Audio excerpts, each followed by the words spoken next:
जय हिंद। हमारे साथ जुड़ने के लिए आप सभी का बहुत बहुत धन्यवाद। मैं हूं आपका दोस्त AK झा और आशा करते हैं कि आप लोग अच्छे होंगे, अपने पढ़ाई में लगे होंगे।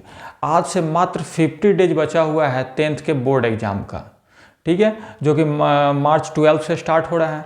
तो उसी को देखते हुए हम लोग स्टार्ट करने जा रहे हैं आज से MCQ, जो मैथ्स में लगभग 20 मार्क्स का रहता है, जो ऑब्जेक्टिव टाइप से क्वेश्चन रहता है, इस सारे टॉपिक को टच किया जाता है। 20 मार्क्स का रहता है। हम लोग का टारगेट है कि 50 डेज में डेली एक एक प्रैक्टिस करते हुए 20 में 20 मार्क्स लाया जाए।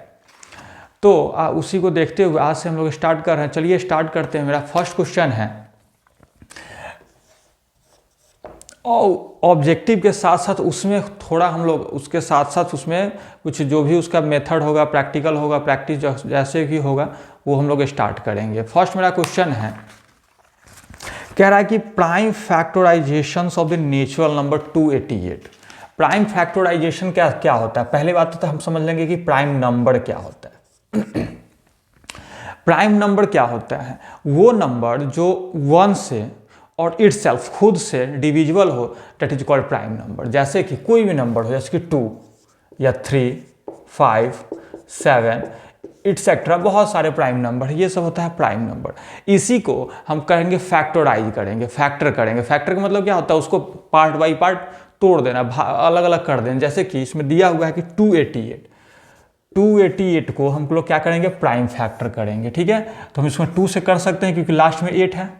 डिविजिबिलिटी का रूल हम लोग जानते हैं कि 2 से डिविजिबल क्या होता है, 3 से कौन होता है, 4 से कौन होता है, 5 से क्या होता है, 6, 7, 8, 9। जैसे कि हम 2 से डिविजिबल क्या कर सकते हैं, एक बार रिकॉल कर देते हैं। इसे 2 का डिविजिबल वही हो सकता है इसके लास्ट में 0 हो, 2 हो, 4 हो, 6 हो और 8 हो। वो क्या होता है 2 से। 3 से क्या होता है कि sum of the all digit are divisible by 3 then called then the number divisible by 3। जैसे कि आपके पास कोई नंबर है, जैसे कि 1, 2, 3 कोई भी नंबर है, ठीक है। जैसे कि ये नंबर हो गया, इसमें कि क्या हो गया, 3, 2, 5, 1, 6 हो रहा है सम, ठीक है। तो यदि 6 यदि डिविजिबल है 3 से, देन इन नंबर भी क्या होगा, 3 से डिविजिबल होगा। 4 से डिविजिबल होता है कि लास्ट का 2 डिजिट यदि 4 से डिविजिबल है, दो नंबर भी 4 से डिविजिबल हो। 5 से क्या होता है कि लास्ट में 0 और 5 हो, क्या होता है, यूनिट डिजिट क्या हो, 0 और 5 हो, वो 5 से डिविजिबल होगा। 6 से होता है जो 2 और 3 से डिविजिबल होगा, वो 6 से भी होगा। 7 भी होता है उसी टाइप से, 8 होता है, 9 भी होता है।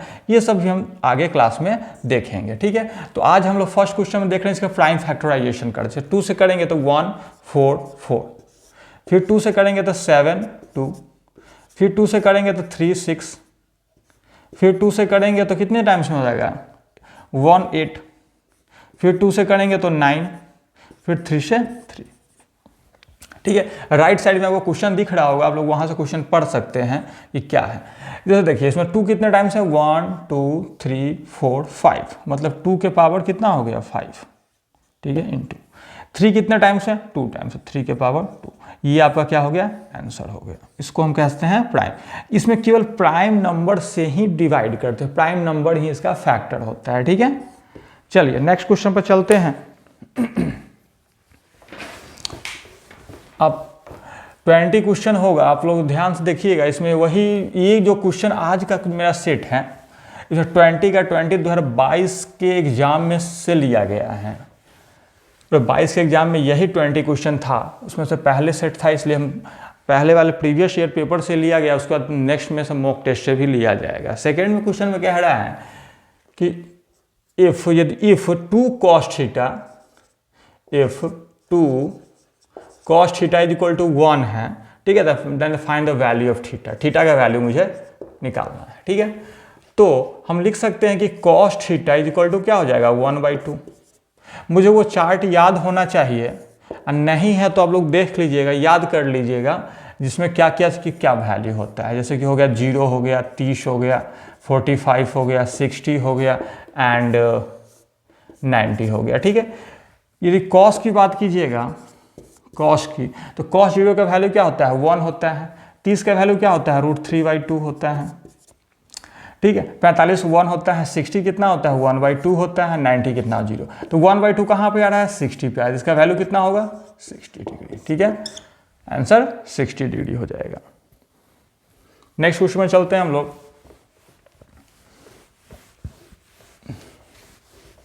फास्ट तरीका से 20 क्वेश्चन सॉल्व किया जाएगा। थर्ड क्वेश्चन में कह रहा है कि determinants of the quadratic equation. Quadratic equation आप लोग जानते ही हैं किस फॉर्म में होता है कि ax² plus bx plus c, ये क्या होता है एक क्वाड्रेटिक इक्वेशन होता है। क्वाड्रेटिक इक्वेशन मतलब होता है पावर जिसमें 2 हो। ठीक है, इसमें एक दो रूल होता है वो हम लोग देख लेते हैं। जैसे कि x का जैसे x का वैल्यू निकालने के लिए एक फॉर्मूला क्या होता है, ठीक है, -b plus minus b plus minus under root b² - 4ac/2a, ये होता है। इसी में जब डिटर्मिनेंट जो होता है ना, ये वाले टर्म को हम लोग डिटर्मिनेंट कहते हैं, इसको d से डिनोट किया जाता है, इसको कहते हैं कि b² - 4ac, ये आपका क्या होता है डिटर्मिनेंट होता है। तो इसी का वैल्यू पूछ रहा है इस क्वेश्चन में। क्वाड्रेटिक इक्वेशन क्या दिया हुआ है, क्वाड्रेटिक इक्वेशन दिया हुआ है 2x² - 5x -3 = 0, ये आपका क्वाड्रेटिक इक्वेशन दिया हुआ है। इसमें d का वैल्यू पूछ रहा है, तो b कितना है, b है -5। हमेशा देखिए यहाँ पे प्लस है ना, तो b क्या हो जाएगा -5, प्लस इसलिए 5 नहीं होगा -5 होगा, ये ध्यान रखिएगा। c कितना हो जाएगा -3, ठीक है, a कितना हो जाएगा 2। तो d का वैल्यू निकालिएगा तो आपका आ जाएगा b² मतलब -5 का स्क्वायर, ठीक है, प्लस 4, a की जगह पर कितना है 2, 80 की जगह पर कितना है -3, ठीक है। 5 का कीजिएगा तो 25 माइनस, ठीक है, ये माइनस है और हाँ सॉरी यहाँ पे माइनस होता है, माइनस आपका हो गया प्लस, 4 2 जा 8, 8 3 जा 24, ठीक है, आपका हो गया 49, ये आपका हो गया आंसर, इसका डिटर्मिनेंट हो गया। ठीक है, क्वाड्रेटिक इक्वेशन का एक दो रूल और होता है कि सम ऑफ द रूट होता है, ठीक है, या प्रोडक्ट ऑफ द रूट होता है, या प्रोडक्ट ऑफ रूट की जगह पर जीरो भी कहा जाता है कि sum of the zero, product of the zero, हम लोग ये देखेंगे। ठीक है, आगे के क्वेश्चन में। चलिए नेक्स्ट क्वेश्चन में चलते हैं हम लोग।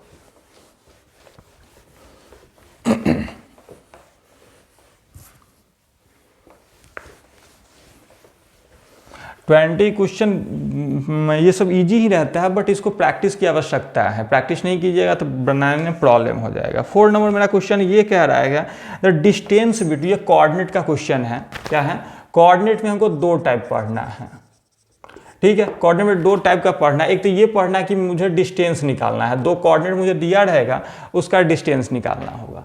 या एक टाइप वो होता है कि यदि लाइन सेगमेंट है उसका कुछ रेशियो में डिवाइड कर दिया गया है, m × n कर दिया है। ठीक है, तो ये बीच का जो कोऑर्डिनेट है उसका वैल्यू निकालना है। दो टाइप का ही कोऑर्डिनेट मुझे 10th क्लास में पढ़ना है। ठीक है, इस क्वेश्चन में कह रहा है कि मेरा दो कोऑर्डिनेट दिया हुआ है, एक दिया हुआ है 3 0, एक दिया हुआ है 0 और -3।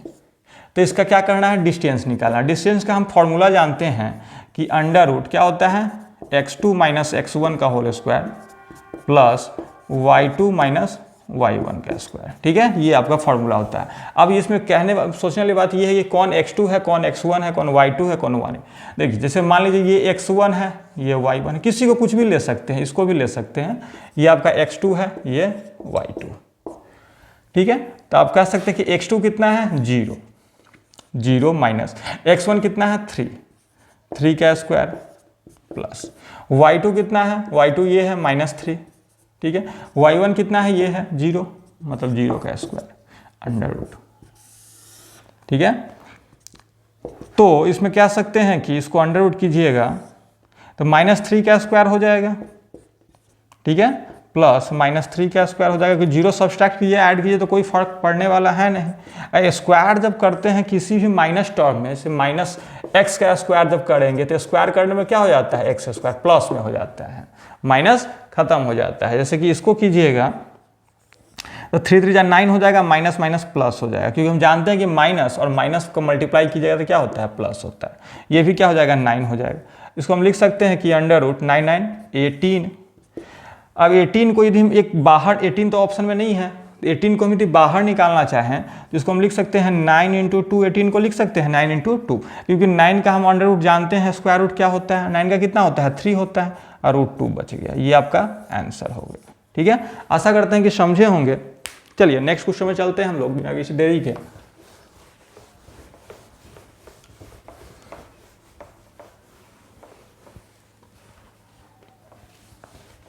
क्वेश्चन आपके राइट साइड में दिख रहा होगा, आप खुद भी बनाने की कोशिश कर सकते हैं, फिर सॉल्यूशन देखिएगा तो ज़्यादा बेहतर होता है। ठीक है, हाँ 5th नंबर क्वेश्चन में चलते हैं हम लोग। 5th नंबर पे कौन सा है? 5th में कह रहा है, ये प्रोबेबिलिटी का क्वेश्चन है। A card is drawn a random from the well shuffled deck of the 52। कह रहा है कि रैंडम फॉर्म में एक कार्ड रखा गया है जिसे 52 कार्ड है। जानते हैं कि कार्ड में कितना होता है, 52 होता है टोटल कार्ड।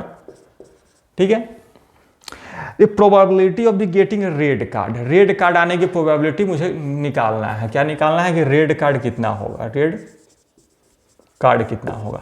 अब मुझे ये बताइए, कभी ताश का पत्ता देखे होंगे जो कार्ड होता है, ठीक है, उसमें 2 टाइप का कलर होता है, एक रेड होता है और एक ब्लैक होता है। क्या होता है, एक रेड होता है एक ब्लैक होता है, 2 ही टाइप का होता है। हाँ उसमें अलग अलग होता है, कोई डायमंड होता है, कोई क्या कहते हैं, बहुत सारा उसमें होता है। ठीक है, लेकिन 2 ही टाइप का होता है, एक रेड होता है एक ब्लैक होता है। मतलब 50% रेड होगा और 50% क्या होगा, ब्लैक होगा। मतलब 26 रेड होगा 26 ब्लैक होगा। ठीक है, कह रहा है कि इसमें रेड आने की प्रोबेबिलिटी ज्ञात करना है। मतलब 26 आने की प्रोबेबिलिटी, मतलब 26 कब आ सकता है, किस में आ सकता है, 52 में। इसका प्रोबेबिलिटी मतलब क्या होता है, ये नीचे होता है टोटल नंबर, ये आने की संभावना प्रोबेबिलिटी। इसको यदि कट कीजिएगा कितना हो जाएगा, 2 टाइम्स, मतलब होता है 1/2। ये आपका हो गया आंसर। ठीक है, प्रोबेबिलिटी में यही 1-2 टाइप का क्वेश्चन रहता है ऑब्जेक्टिव में। नेक्स्ट क्वेश्चन पर चलते हैं हम लोग।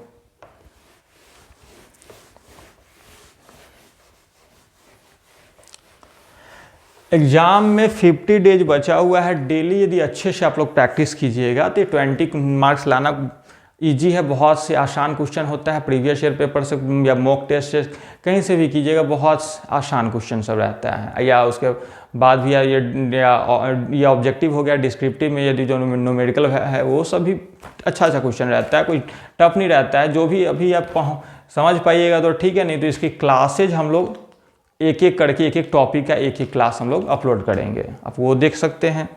ठीक है, चलिए नेक्स्ट क्वेश्चन में चलते हैं। 6 नंबर क्वेश्चन पे इसमें कह रहा है कि ये एपी का क्वेश्चन है। क्या है, अर्थमेटिक प्रोग्रेशन का।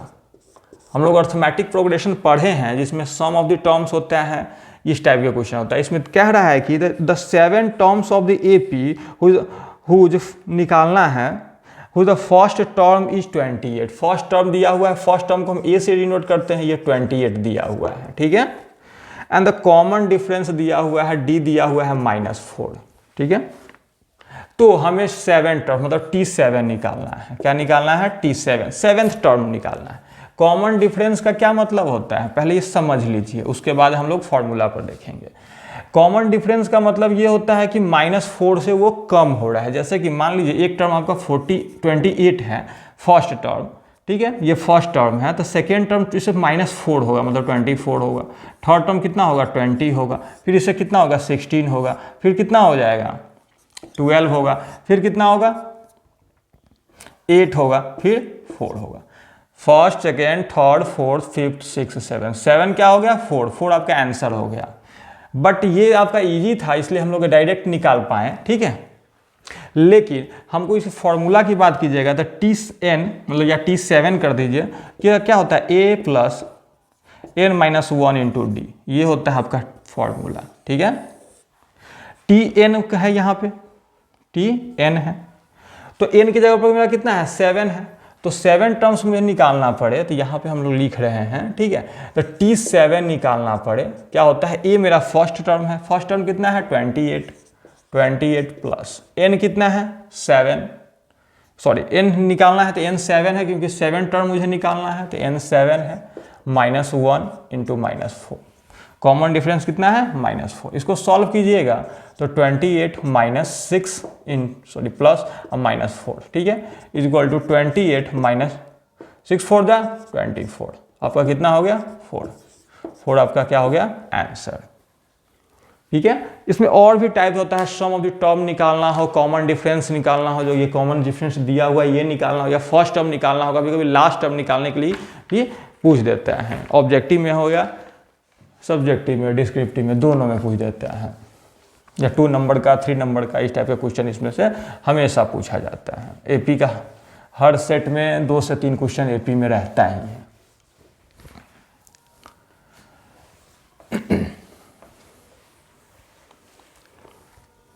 हाँ चलिए नेक्स्ट क्वेश्चन पर चलते हैं हम लोग। 6 हो गया, 7 पे चलते हैं। हाँ ये बहुत ही बेहतरीन सा क्वेश्चन है। इसमें बनाना नहीं है, केवल इसमें समझना है।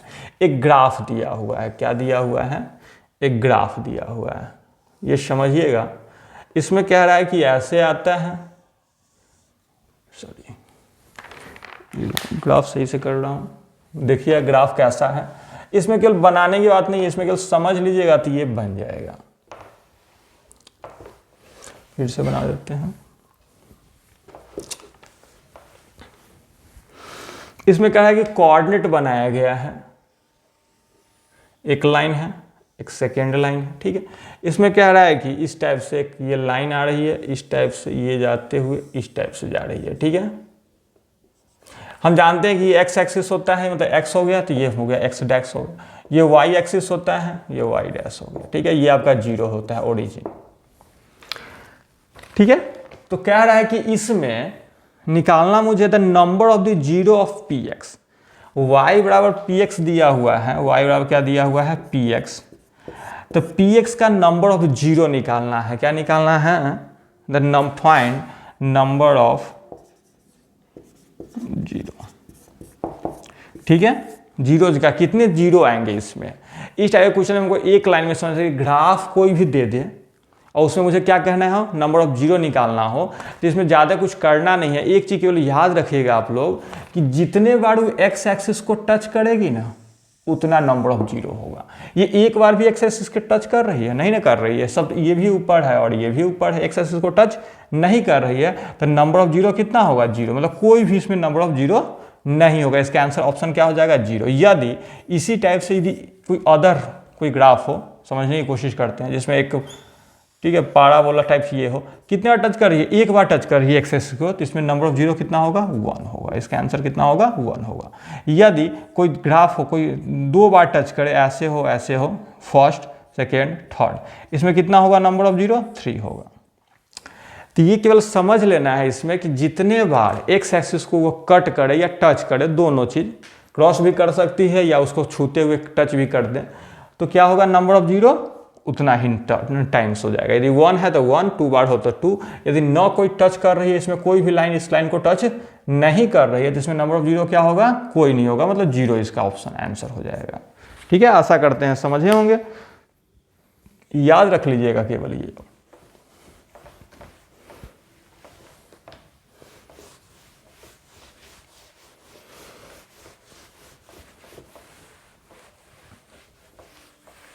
चलिए नेक्स्ट क्वेश्चन पर चलते हैं हम लोग।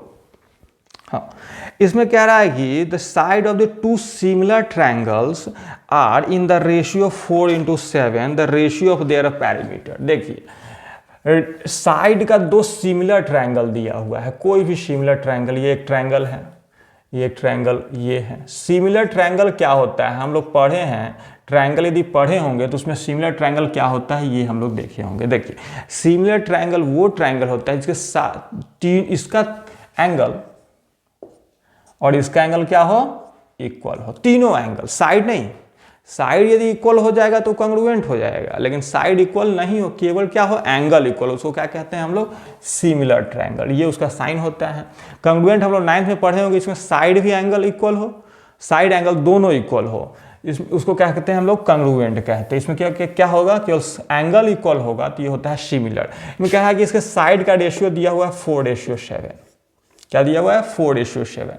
तो पैरीमीटर का रेशियो मुझे निकालना है। इस टाइप का क्वेश्चन हमेशा बहुत कुछ में आ जाता है। सर्कल भी दे देगा, एक सर्कल दे देगा, उसका बोलेगा साइड का मतलब रेडियस का रेशियो दे देगा, बोलेगा कि क्या कहते हैं उसको, एरिया का रेशियो निकालिए, पैरीमीटर या सर्कमफ्रेंस का रेशियो निकालिए। इस टाइप का हमेशा क्वेश्चन रहता है ऑब्जेक्टिव में। तो इसमें कह रहा है कि साइड का रेशियो दिया हुआ है 4:7, तो हमको पेरीमीटर का रेशियो निकालना है। देखिए साइड का रेशियो पेरीमीटर का रेशियो क्या होता है, इक्वल होता है। हम लोग याद रखेंगे जितना साइड का रेशियो होगा वही उसके पेरीमीटर का रेशियो होगा। मतलब 4:7 यदि साइड का रेशियो है तो पेरीमीटर का भी रेशियो कितना होगा, 4:7 ही होगा। इसमें कोई भी चेंज नहीं होगा। हाँ, एरिया का रेशियो चेंज हो जाएगा।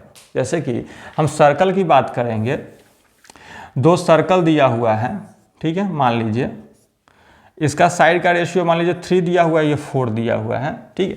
इसके एरिया का रेशियो निकालिएगा ना, तो इसका स्क्वायर हो जाएगा, मतलब 9 रेशियो इसका स्क्वायर 16 हो जाएगा।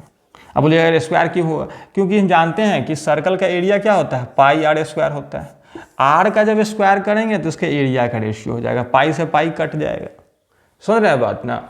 उसी प्रकार से इसमें भी देखेंगे, ठीक है, यदि इसमें भी यदि एरिया का रेशियो दिया जाए, एरिया का रेशियो निकालना पड़े, इक्विलैटरल ट्रायंगल हो, ट्रायंगल भी बहुत इक्विलैटरल ट्रायंगल हो, तो हम जानते हैं कि √3/4a² होता है मतलब साइड का स्क्वायर हो जाएगा, मतलब इसका हो जाएगा 16/49। क्या हो जाएगा, 16/49। 60:49 अपॉन भी कह सकते हैं, मतलब 16 इसको ऐसे भी लिख सकते हैं, 16/49। फ्रैक्शन में भी होता है तो उसको ही रेशियो ही कहते हैं, ठीक है। इसको हम 4/7 के 4:7 की जगह 4/7 भी ऑप्शन में आपका आ सकता है, कोई बड़ी बात नहीं है, ठीक है। तो ये समझ गए हैं कि यदि साइड हो या रेडियस हो, दोनों में से वही होता है। यदि उसका रेशियो दिया जाए, पेरीमीटर पूछ जाए तो सेम टू सेम होता है। यदि इसमें भी सर्कमफ्रेंस का रेशियो पूछ दिया जाए, C1:C2 क्या हो जाएगा, तो इसका रेशियो भी 3:4 ही होता है, कोई भी चेंज नहीं होता, क्योंकि सर्कमफ्रेंस हम जानते हैं कि 2πr होता है, 2πr × 2πr। ये R1 मान लीजिए, R2 इस दोनों तो कट ही जाएगा, तो इसका रेशियो क्या हो जाएगा, बराबर हो जाएगा, ठीक है। आशा करते हैं समझे होंगे। चलिए नेक्स्ट क्वेश्चन में चलते हैं हम लोग। कोई डाउट हो तो आप लोग कमेंट में डाल सकते हैं, नेक्स्ट क्लास में डाउट क्लियर किया जाएगा।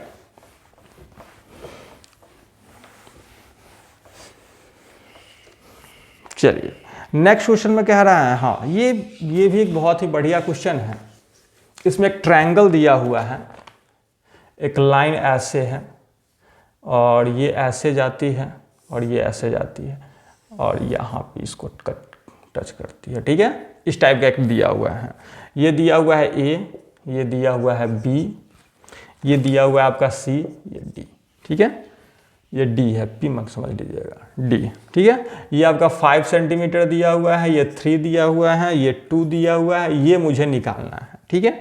अब क्वेश्चन पढ़ ली, इसमें दिया हुआ है कि AB पैरेलल है CD के, ये लाइन इस लाइन के पैरेलल। हम कुछ रूल देखते हैं, जो रूल हम लोग पढ़े होंगे लाइन एंड ट्रायंगल में, लाइन एंड एंगल में, जो हम रूल यहाँ पे देखते हैं। यदि 2 पैरेलल लाइन को कोई ट्रांसवर्सल लाइन यदि कट करे, ठीक है, तो इसमें कुछ एंगल इक्वल होता है। क्यों, कौन कौन कहलाएंगे, ये एंगल कॉरस्पॉन्डिंग एंगल इक्वल होता है, ठीक है। ये एंगल इस एंगल अल्टरनेट एंगल इक्वल होता है। वर्टिकली अपोजिट मतलब ये एंगल भी इस एंगल के इक्वल होता है। ये हम लोग पढ़े होंगे। इसके डिटेल क्लास की बात कीजिएगा ट्रायंगल के, अब वीडियो में अब देख लीजिएगा, ठीक है। तो हम ये लाइन इस लाइन के पैरेलल है, ये एक तीसरी लाइन उसको काट रही है ट्रांसवर्सल, तो ये एंगल और ये एंगल क्या होगा, इक्वल होगा। ये एंगल इक्वल होगा, ये एंगल भी इस एंगल के इक्वल होगा। वर्टिकली अपोजिट एंगल, ये दोनों अल्टरनेट एंगल है, ये अल्टरनेट एंगल है, ये कौन सा है, वर्टिकली अपोजिट एंगल। लेकिन इसमें कह रहा है कि हमको OC निकालना है, ठीक है। ये ट्रायंगल और ये ट्रायंगल क्या हो गया, सिमिलर हो गया, इसको मिटा देते हैं। इसको हम कहने का मतलब है कि ट्रायंगल ABO सिमिलर हो गया ट्रायंगल CDO के, दोनों क्या हो गया, सिमिलर हो गया। क्यों सिमिलर हो गया, क्योंकि इसमें 1 2 3 तीनों एंगल इक्वल हो गया, मतलब ट्रिपल A क्राइटेरिया हो गया है। ट्रिपल A सिमिलरिटी कह दीजिए, ट्रिपल A सिमिलरिटी से डबल A भी हो सकता है। डबल A सिमिलरिटी से भी ट्रायंगल क्या होता है, सिमिलर होता है, क्योंकि जब 2 एंगल इक्वल हो ही जाएगा तो थर्ड एंगल तो ऑलरेडी इक्वल होगा ही, ठीक है। जब ये सिमिलर हो गया तो उसके साइड का जो रेशियो होगा वो भी क्या होगा, बराबर होगा। हम लोग थ्योरम पढ़े हैं, यदि सिमिलर हो गया तो इसको हम लिख सकते हैं कि AB इसका upon CD is equal to A upon ये, मतलब लिख सकते हैं कि B O upon O C is equal to ये भी लिख सकते हैं ए ओ अपॉन ओ डी। बड़े वाला ट्रायंगल का स्टार्ट किए ना ऊपर लिखना, तो सब बड़े वाला को ऊपर लिखेंगे, छोटे वाला ट्रायंगल का स्टार्ट किए तो छोटे वाला का नीचे लिखेंगे, ठीक है। तो हम ये इसकी काम हमको नहीं है, ये दोनों के काम है। ए बी दिया हुआ है कितना, यहाँ पे बना रहे हैं, देखिए ए बी दिया हुआ है, यहाँ लिख लीजिए 5 दिया हुआ है अपॉन सी डी कितना दिया हुआ है 2 दिया हुआ है is equal to B O कितना दिया हुआ है 3 दिया हुआ है, ओ सी कितना दिया हुआ है ये नहीं दिया तो एक्स मान लीजिए, ये एक्स दिया हुआ है, ठीक है। क्रॉस मल्टीप्लाई कीजिएगा, यहाँ पे लिख देता था 5x इज इक्वल टू 3 2 जा 6, एक्स का कितना हो गया 6 अपॉन 5, यह हो गया सेंटीमीटर, ये आंसर हो गया आपका, ठीक है। पहले हम लोग सिमिलरिटी चेक कर लेंगे कि सिमिलर है या नहीं, सिमिलर होगा तो ही ये हम क्या कहते हैं ये टर्म लिख सकते हैं, यदि सिमिलर नहीं होगा तो इस रेशियो में हम नहीं लिख सकते। यदि कहा जाता है कि दो ट्रायंगल यदि सिमिलर हो तो उसके साइड का रेशियो इक्वल होता है, साइड इक्वल नहीं होता, ये लोग हमेशा याद रखिएगा कि कंग्रुएंट यदि रहे तो साइड भी इक्वल होगा, बट सिमिलरिटी में क्या होता है जब तीनों एंगल इक्वल हो दोनों ट्रायंगल का तो उसके साइड का रेशियो इक्वल होता है, मतलब A B upon C D, B O upon O C, A O upon O D, ठीक है। तो ये आप समझ गए होंगे। चलिए नेक्स्ट क्वेश्चन पे हम लोग चलते हैं।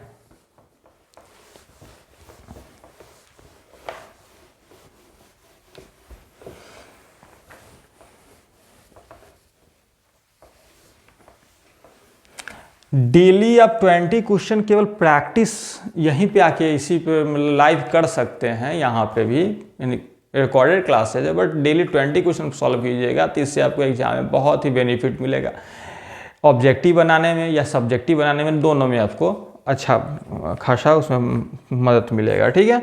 हाँ, थर्ड में कह रहा है कि the sum and the product of the zero of the polynomial, polynomial दिया हुआ है पी एक्स, कितना दिया हुआ है x square plus 5x plus 6। Polynomial आप लोग पढ़े होंगे, ये आपका क्वाड्रेटिक इक्वेशन है, किसके टर्म में है A X square plus B X plus C, ठीक है। इसमें कह रहा है कि sum of the zero and the product of the zero क्या होगा। सम ऑफ द जीरो क्या होता है, हम जानते हैं सम ऑफ द जीरो कहिए, सम ऑफ द रूट कहिए, दोनों बात एक ही होता है, उसमें कोई फर्क नहीं है, ठीक है। जीरो इज इक्वल टू क्या होता है, मतलब सम ऑफ द जीरो किसको लिखते हैं कि अल्फा प्लस बीटा, एक जीरो अल्फा एक जीरो बीटा यदि लेते हैं तो क्या होता है माइनस बी बाई ए, क्या होता है minus B by A. Product of the zero मतलब अल्फा बीटा होता है, ये होता है सी बाई ए। ये टर्म होता है, आप लोग ध्यान रखिएगा, इसको आप नोट कर सकते हैं याद रखने के लिए, ठीक है। तो इस क्वेश्चन में कह रहा है कि सम ऑफ द जीरो क्या होगा alpha plus beta minus B by A. इसमें ये क्या होता है b होगा -5, a क्या होगा जो x स्क्वायर का कोफिशिएंट होगा, c जो क्या होता है कांस्टेंट टर्म होता है। तो माइनस बी कितना है 5 है, -5 अपॉन a कितना है, a की जगह पर कुछ नहीं है 1 है, मतलब -5 answer. Product of the zero क्या है तो अल्फा बीटा क्या होता है c बाई a होता है, c कितना है 6 है, a कितना है 1 है, मतलब 6 आंसर, मतलब -5 और 6 आपका आंसर हो गया, ठीक है। ये टर्म आप लोग याद रखिएगा कि यदि क्वाड्रेटिक इक्वेशन दिया हो तो सम ऑफ द जीरो और प्रोडक्ट ऑफ द जीरो क्या होता है, हमेशा क्वेश्चन इस टाइप से आता ही है।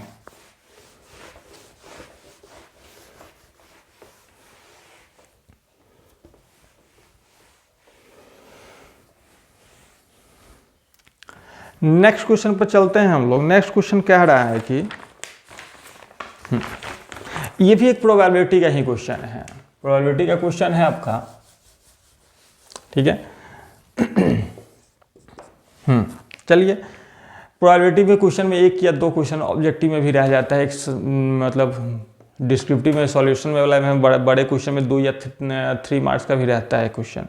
कह रहा है कि डाइस इज थ्रो वंस, एक डाइस जो होता है, डाइस जानते हैं क्या होता है आप लोग, हमेशा या अभी नहीं तो मोबाइल पे हो या क्या कहते हैं उसको लूडो खेले हुए हैं इस टाइप का डाइस होता है। डाइस होता है ना जिसको क्यूब के आकार का होता है। डाइस क्या होता है? क्यूब के साइज का होता है। क्यूब जैसे डाइस दिखता है, जो ऐसे छकड़ी इसको कहते हैं हम लोग, जो हम लोग क्या कहते हैं, खेलते हैं, लूडो खेलते हैं तो उसमें होता है। एक साइज क्या होता है, इसमें क्या क्या डिजिट होता है, इसमें 1 होता है, 2 होता है, 3 होता है, 4 होता है, 5 होता है और 6 होता है मतलब 2 to 4 और 2 6 टोटल नंबर कितना होता है? 6 होता है।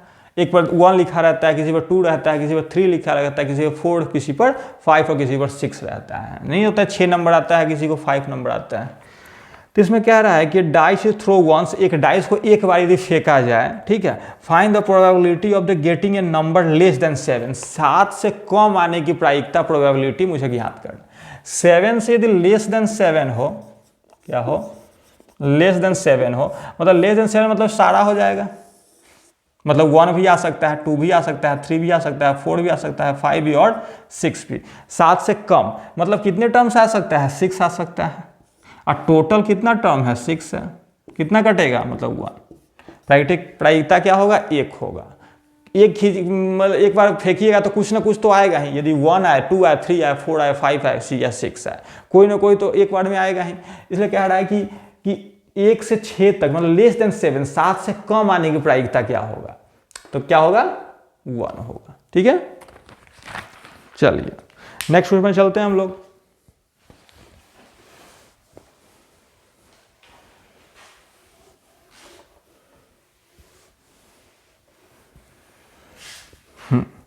नेक्स्ट क्वेश्चन कह रहा है, ये हाइट एंड डिस्टेंस का एक क्वेश्चन है। ठीक है, एंगल इज, एक ट्रायंगल बना हुआ है इस टाइप का। हाइट एंड डिस्टेंस में हमेशा क्या होता है? राइट एंगल ट्रायंगल बनता है। राइट एंगल ट्रायंगल क्या होता है? ये 90 डिग्री होता है, इसको कहते हैं हम लोग राइट एंगल ट्रायंगल। इसमें 2 साइड दिया हुआ है, एक ये 100 दिया हुआ है, ये दिया हुआ है 100√3। ठीक है, ये थीटा, ये दिया हुआ है आपका ए, ये बी और ये सी। तो हमको कह रहा है कि थीटा का वैल्यू निकालिए। ठीक है, by the vertical pole the height on the 100 metre and the pole the ground in 100√3 दिया हुआ है। The base and the measure has a measure of, मतलब कितना डिग्री का ये बनाएगा थीटा। तो हम जानते हैं कि ये आपका क्या होता है, यदि ये 90 है, ये थीटा है, तो ये आपका परपेंडिकुलर हो जाएगा, ये आपका क्या हो जाएगा? बेस हो जाएगा, ये हाइपोटेनस हो जाएगा, ये हम जानते हैं। तो मुझे परपेंडिकुलर बेस दिया हुआ है। परपेंडिकुलर बेस ट्रिकोनोमेट्री के 2 ही टर्म में केवल आ सकता है, ये tan में आएगा या cot में आएगा। ठीक है, क्योंकि tan थीटा हम लोग जानते हैं क्या होता है? p/b। और यदि cot थीटा की बात कीजिए, cot थीटा क्या होता है? tan का उल्टा होता है b/p।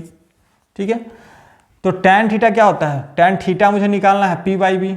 हम tan की बात करते हैं पहले।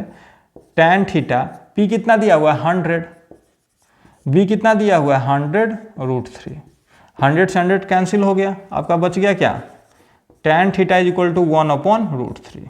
अब हम जानते हैं कि थीटा का वैल्यू कितना होता है 1/√3 tan में। tan 1/3 होता है 30 डिग्री। tan 30 डिग्री का वैल्यू होता है 1/√3। कितना हो गया आपका थीटा? ये हो गया आपका 30 डिग्री। ये आपका आंसर। आशा करते हैं समझे होंगे। नेक्स्ट क्वेश्चन में चलते हैं हम लोग।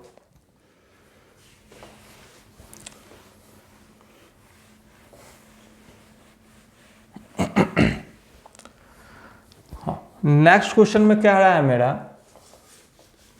ठीक है, तो कह रहा है कि volume of the cone of the radius r and height 3r। Radius cone दिया हुआ है। कोन जानते हैं क्या होता है? हम लोग आइसक्रीम खाते हैं, नहीं होता है कोन में खाते हो, ऐसे इस टाइप, वैसे वो रहता है, इस टाइप से आपको दिखता होगा आइसक्रीम वाला कोन, ऐसे रहता है ना, इसमें आइसक्रीम भर के दिया जाता है। ये आपका कोन हो गया, हम लोग ऐसे बना लेते हैं ऊपर तरफ से इसको। ये आपका नीचे क्या होता है? ये सर्कल होता है। क्या होता है? ठीक है, ये सर्कल, इसका यदि पैरीमीटर निकालेगा तो 2πr, और सॉरी सर्कमफ्रेंस, वही पैरीमीटर और सर्कमफ्रेंस, इसको एरिया कीजिएगा तो एरिया क्या होता है? πr²। तो इसकी वॉल्यूम क्या होता है? वॉल्यूम होता है 1/3πr²h। किसका वॉल्यूम? कोन का। किसका वॉल्यूम होता है? कोन का वॉल्यूम होता है 1/3πr²h। ठीक है, इसमें रेडियस मुझे दिया हुआ है, रेडियस दिया हुआ है r एंड हाइट दिया हुआ है 3r, ठीक है।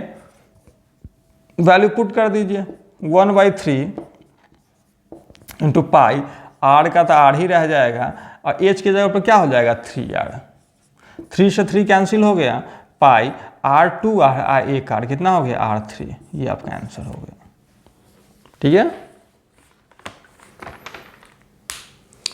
नेक्स्ट क्वेश्चन में चलते हैं हम लोग।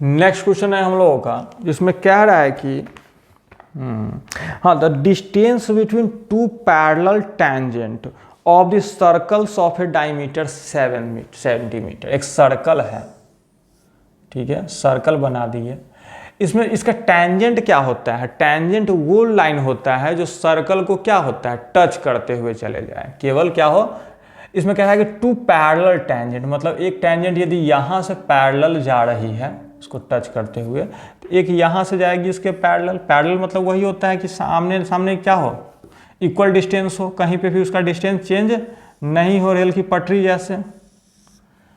तो कह रहा है इसका डायमीटर दिया हुआ है 7, तो इसके दोनों के बीच का डिस्टेंस कितना होगा पैरेलल लाइन, तो यदि ये डायमीटर 7 है तो इसका डिस्टेंस भी कितना होगा 7 ही होगा, कॉमन सी बात है, कितना होगा 7 सेंटीमीटर, ये आंसर हो गया।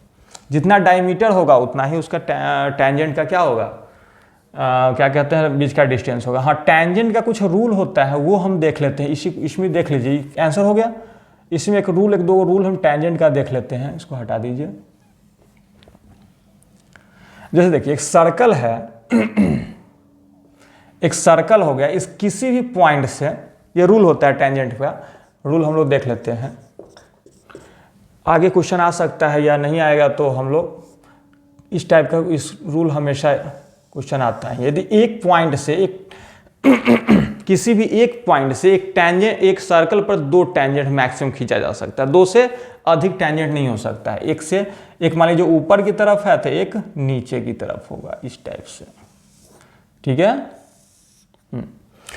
एक सर्कल पर कितना टेंजेंट खींचा जा सकता है, एक पॉइंट से 2 टेंजेंट केवल।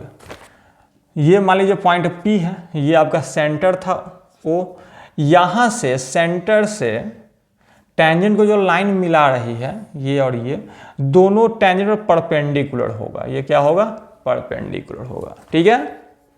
क्या होगा, फर्स्ट रूल क्या कहता है कि यदि एक पॉइंट से एक सर्कल पर केवल 2 टेंजेंट खींचा जा सकता है, क्योंकि 2 से अधिक खींचेगा तो क्या करेगा, सर्कल को कट कर देगा। और दूसरा कह रहा है कि यदि ये जो सर्कल के सेंटर से टेंजेंट पर जो लाइन ड्रॉ की जाती है, इसको हम रेडियस कहते हैं, ये परपेंडिकुलर पर होगा, ठीक है। तीसरा रूल ये है कि इस एंगल, ये वाला एंगल और ये वाला एंगल का मतलब ये θ1 है, मान लीजिए θ2 है, तो कहता है कि θ1 plus θ2 is equal to 180 degree होगा। क्या होगा, θ1 प्लस θ2 कितना होगा, 180 डिग्री होगा। सेकेंड में, थर्ड में कहता है कि दोनों टेंजेंट का लेंथ क्या होगा, इक्वल होगा। मान लीजिए ये A है, ये B है, तो हम लिख सकते हैं कि PA is equal to PB।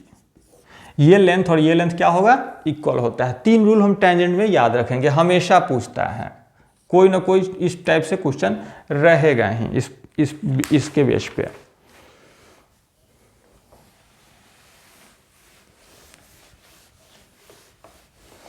चलिए नेक्स्ट क्वेश्चन में चलते हैं हम लोग। नेक्स्ट क्वेश्चन कहता है तो चलिए कहता है length of the 2 supplementary angle exceed the smaller by 18 degree. 2 type का एंगल हम लोग पढ़ते हैं, कंप्लीमेंट्री पढ़ते हैं, वैसे तो एक सप्लीमेंट्री पढ़ते हैं। कंप्लीमेंट्री एंगल वो एंगल होता है कि 2 एंगल का सम 90 हो। क्या होता है कंप्लीमेंट्री,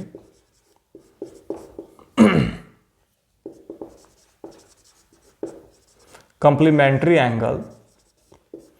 एंगल वो होता है कि जैसे θ1 प्लस θ2 कितना हो, 90 हो, उसको क्या कहते हैं, कंप्लीमेंट्री। और दूसरा क्या होता है सप्लीमेंट्री, सप्लीमेंट्री एंगल वो होता है जिसमें θ1 प्लस θ2 कितना हो, 180 हो। ठीक है, दो टाइप का एंगल होता है, कम्प्लीमेंट्री होता है, एक सप्लीमेंट्री होता है। ठीक है, इसको हिंदी में कहते हैं पूरक, इसको कहते हैं समपूरक या कोटि पूरक। ठीक है, समझ गए। तो ये दोनों हो गया, ये हो गया θ1 प्लस θ2 90 180। इसमें क्वेश्चन में कह रहा है कि इस सप्लीमेंट्री एंगल है जिसमें से angle exceed the smaller by 18 degree, मतलब एक एंगल दूसरे एंगल से 18 डिग्री क्या है, अधिक है। एक्सीड मतलब होता है अधिक है। What is the measure of the larger angle, तो लार्जर जो बड़े एंगल का मुझे कितना होगा वो ज्ञात करना है। ठीक है, इस टाइप का यदि क्वेश्चन रहे, यदि एक लाइन की बात कीजिएगा, एक लाइन में बनाना, तो 180 होता है, 180 18 डिग्री अधिक है बाई 2 कर दीजिए। ठीक है, यदि कम कह दे तो माइनस कर दीजिए। एक लाइन की बात कीजिएगा, डायरेक्ट हम क्वेश्चन देखते हैं, आंसर होता है ना, बना देना। तो 9 1/2, 2 से काटेगा तो 9 टाइम्स मतलब 18 190, मतलब क्या हो गया 99 डिग्री। एक एंगल कितना हो गया 99। सेकेंड एंगल की बात कीजिएगा तो 180 माइनस 99 सब्सट्रैक्ट कीजिए, ये हो जाएगा 1, ये होगा 17 मतलब 8 81 डिग्री। ठीक है, एक हो गया 99, एक हो गया 81। हमको लार्जेस्ट कह रहा है तो लार्जेस्ट मेरा 99 आंसर हो गया। समझें कैसे हुआ है, ये आपका ट्रिक है। क्या है ट्रिक, कि सप्लीमेंट्री हो या कम्प्लीमेंट्री हो, दो एंगल से एक एंगल बड़ा हो या छोटा कह दे ना, तो डायरेक्ट उस एंगल में जोड़ेंगे या घटाएंगे या बटे 2 कर देंगे। 2 से क्यों करेंगे, एंगल 2 ही होता है, कम्प्लीमेंट्री में भी 2 होता है, सप्लीमेंट्री में 2 होता है। यदि इसकी बनाने की बात कीजिएगा, मेथड की बात कीजिएगा, ठीक है, तो मेथड की बात कीजिएगा तो एक एंगल आपका थीटा होगा, तो एक कितना हो जाएगा 180 माइनस थीटा। एक थीटा यदि इसमें लीजिएगा तो एक क्या हो जाएगा 180 माइनस थीटा। अब कह रहा है कि एक एंगल दूसरे एंगल से कितना है 18 डिग्री अधिक है ना। 18 डिग्री अधिक मतलब क्या होगा कि दोनों एंगल का डिफरेंस 18 डिग्री है। कहने का मतलब कि थीटा माइनस 180 माइनस थीटा कितना है 18 डिग्री है। दोनों का डिफरेंस ही 18 डिग्री है ना। अधिक कह रहा है मतलब, कहने का मतलब कि कोई आपसे 5 साल छोटा है, कहने का मतलब क्या है, आप दोनों का एज का डिफरेंस 5 ईयर है। या आप किसी से 10 साल बड़े हैं, मतलब उससे आप कितना है 10 साल बड़े हैं, तो दोनों का एज का डिफरेंस 10 ईयर है। उसी टाइप से कह रहा है कि दो एंगल है, ठीक है, एक एंगल दूसरे एंगल से 18 डिग्री अधिक है, तो मतलब दोनों का डिफरेंस 18 डिग्री है। तो इसको यदि सॉल्व कीजिएगा तो थीटा माइनस 180 या minus minus plus theta is equal to 18 degree. यहाँ की बात कीजिएगा, थीटा प्लस थीटा हो गया 2 थीटा, ये 180 माइनस तो उस साइड चला जाएगा तो कितना हो जाएगा 198। तो थीटा की तो क्या हो गया 198/2 काटेंगे तो 99 डिग्री। ठीक है, ऐसे ही बना सकते हैं, या डायरेक्ट भी इसको हम ऐसे लिख सकते हैं। ठीक है, आशा करते हैं कि समझे होंगे। लोग चलते हैं नेक्स्ट क्वेश्चन पे।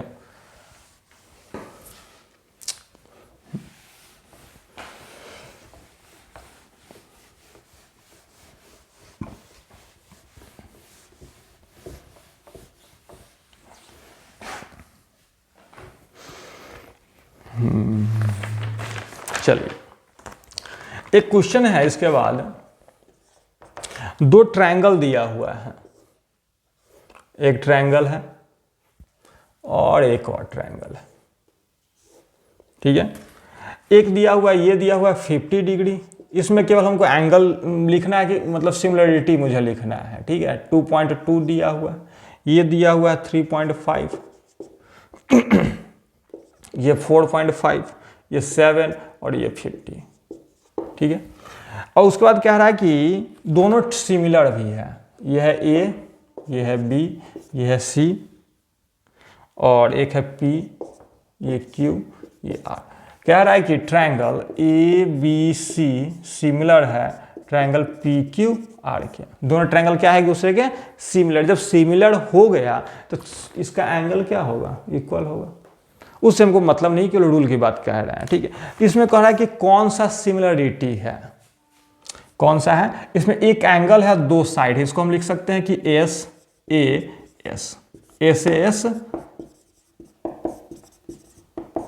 सिमिलरिटी। क्या लिख सकते हैं कि SAS सिमिलरिटी, मतलब एक साइड एंगल साइड। ऐसा सिमिलरिटी बहुत होता है कि डबल एस सिमिलरिटी होता है, फिर ट्रिपल एस सिमिलरिटी होता है। इस टाइप का सिमिलरिटी कितने टाइप का होता है, लेकिन इसमें क्या है कि एक साइड है, एक एंगल है, फिर एक साइड है। ठीक है, इसका आंसर यही होगा कि SAS सिमिलरिटी।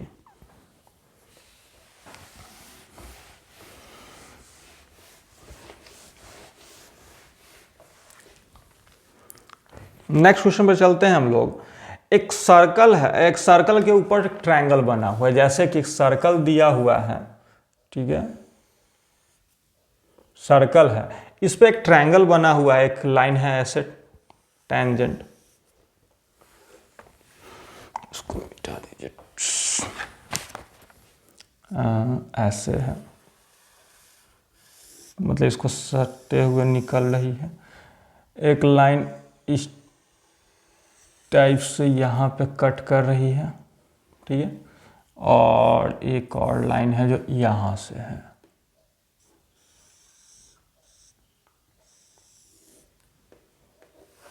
इस टाइप से है, ठीक है, ये थोड़ा छोटा हो गया बट ऐसे ही है, ठीक है। देखिए ये कह रहा है आपका 6 सेंटीमीटर, ये पॉइंट आपका D है, ये आपका A है, ये आपका C है, ये 4 है और ये 5 है। वैसे 5 का मात्रा में छोटा है बट ऐसे ही 5 है, इसको सही से बना लीजिएगा। तो कह रहा है कि इसका पेरीमीटर ऑफ ABC इसका निकालना है।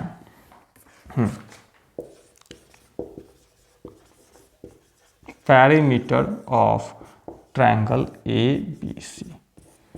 पेरीमीटर हम लोग जानते हैं कि क्या होता है कि sum of the all side perimeter होता है, या ट्रायंगल हो या क्वाड्रिलेटरल हो या कोई भी हो, उसके सारे साइड का सम करेंगे, वही उसका पेरीमीटर होता है। यदि पेरीमीटर इसमें निकालना मतलब सारे इस साइड का सम, इस साइड का सम और इस साइड का सम यदि इक्वल हो जाए तो वही उसका पेरीमीटर होगा। अब सम ये होगा कैसे, देखिए ये 6 है, हम अभी कुछ देर पहले ही पढ़े हैं कि ट्रांजेंट के रूल में एक सर्कल पे, यदि एक सर्कल पे एक पॉइंट से यदि टेंजेंट खींचा जाए तो ये साइड क्या होता है, इक्वल होता है, हम लोग पढ़े हैं अभी कुछ देर पहले। ये 6 है यहाँ तक, तो यहाँ तक ये भी 6 होगा, यहाँ से यहाँ तक ये 4 है, तो ये 4 है, तो ये भी क्या होगा, यहाँ से यहाँ तक 4 होगा, और ये 5 है तो ये भी 5 होगा। छोटा सा है बट उसको 5 ही समझिए, उसको बड़ा बना सकते हैं। तो ये 6 4 6 5 5 4 ऐड कर लीजिए, 6 6 12 12 और ये 20 20 या 10 30, तो कितना हो गया पेरीमीटर इसका 30 सेंटीमीटर।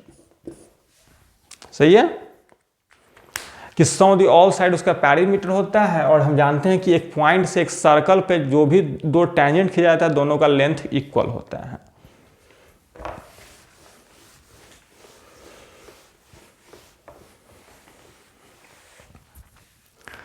नेक्स्ट क्वेश्चन में हम लोग चलते हैं। कह रहा है कि इन ए गिवन फिगर BC और CD the tangent of this, ये भी टेंजेंट का ही क्वेश्चन है। एक सर्कल दिया हुआ है,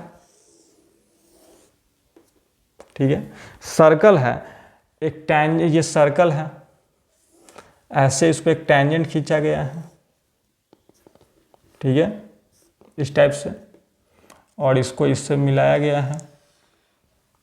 एक टेंजेंट नीचे भी है, खींच दीजिए, ऐसे है, ठीक है। तो कह रहा है कि ये आपका दिया हुआ है, पॉइंट B दिया हुआ है, ये C है, ये टच कर रहा है, ये D है, और ये 15 है सेंटीमीटर, और ये 9 सेंटीमीटर, ठीक है। तो देखिए, हाँ, कह रहा है कि BC प्लस BD क्या होगा, मतलब ये साइड और ये साइड इक्वल, हम इक्वल तो होता ही हम जानते ही हैं, दोनों का सम, एक साइड मुझे पता चल जाएगा तो उसको डबल कर दीजिएगा तो वही आपका आंसर हो जाएगा। अब मुझे ये बताइए कि हम एक अभी रूल पढ़े क्या है कि टेंजेंट पर जो सर्कल के सेंटर से जो रेखा, जो लाइन होता है, जो रेडियस होता है वो 90 डिग्री पर होता है। ये हमको राइट एंगल ट्रायंगल दिख रहा है, आपको ये परपेंडिकुलर, ये सॉरी ये हाइपोटेनस दिख रहा है, ये परपेंडिकुलर दिख रहा है, ये बेस दिख रहा है। यदि ये 15 है, ये 9 है, तो पाइथागोरस थ्योरम क्या कहता है कि h² = p² plus b²। h मेरा कितना है, 15 है, मतलब 15 का स्क्वायर इक्वल टू b कितना है, 9 का स्क्वायर प्लस b²। तो 225 = 81 प्लस b²। ठीक है। तो बी स्क्वायर के यहाँ से वैल्यू हम यदि निकालना चाहें इस साइड लिख लेते हैं, ठीक है। तो बी स्क्वायर कितना हो जाएगा 225 माइनस 81, सब्सट्रैक्ट कीजिएगा तो हो जाएगा 441 बी स्क्वायर, यानी बी बराबर कितना हो गया अंडर रूट 144। अब 144 और स्क्वायर रूट क्या होता है 12 का होता है, मतलब कहने का ये जो साइड हो गया ये 12 हो गया, जब ये 12 होगा तो ये भी 12 होगा, जब दोनों 12 12 हो गया तो दोनों का सम कितना हो जाएगा 24, ठीक है। नेक्स्ट क्वेश्चन में चलते हैं हम लोग। ठीक, आज के सेट के लिए इतना ही क्वेश्चन था, तो लगभग 20 क्वेश्चन हुआ ही होगा। तो आज के सेट के लिए इतना ही रहने देते हैं। आप लोग आशा करते हैं कि आप लोग अच्छे से समझे होंगे। जो भी डाउट है तो कमेंट सेक्शन में आप लोग डाल सकते हैं, या आप लोग को सेशन अच्छा लगा तो लाइक एंड कमेंट कीजिए और चैनल को सब्सक्राइब कीजिए। 20 क्वेश्चन हम लोग नेक्स्ट सेट में करेंगे, जो प्रीवियस सेट से ही लिया गया होगा। 2022 का ये था, 2021 से उसी टाइप से हम लोग 15 से 23 तक की सेट हम लोग करेंगे। उसके बाद हम लोग मॉक टेस्ट का कुछ क्वेश्चन सॉल्व करेंगे। डिस्क्रिप्टिव का कोई भी टॉपिक आप लोग को डाउट हो, ये टॉपिक पढ़ना चाहें तो आप कमेंट सेक्शन में आप कीजिएगा कि ये टॉपिक मुझे पढ़ा, मतलब उसके बारे में पढ़ना है, तो मैं वो आपको अपलोड कर दूंगा वीडियो, ठीक है। Thank you.